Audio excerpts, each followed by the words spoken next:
భరించలేనటువంటి వేదన ఈ తల్లి భరిస్తూ ఉంటుంది. ఏం చేయాలో తెలియని పరిస్థితి. బిడ్డను తీసుకెళ్ళి ఒక పొదలో పొరుండ పెట్టింది.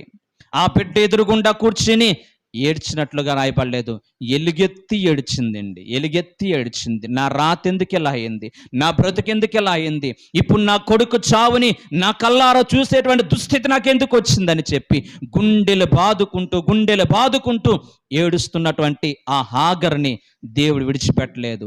ఆమె యొక్క శ్రమని దేవుడు మర్చిపోలేదు. ఆమె కన్నిటి ప్రార్థనని దేవుడు మర్చిపోలేదు. తన యొక్క వేదనని ఏ ఒక్కరు గుర్తించలేదు. ఆమె కన్నిటిని ఏ ఒక్కరు కూడా వాదార్చలేరు. ఆమె కలిగి ఉన్నటువంటి ఆ యొక్క కృంగుదాల్లో నుంచి ఏ ఒక్కరూ కూడా లేవనెత్తలేదు.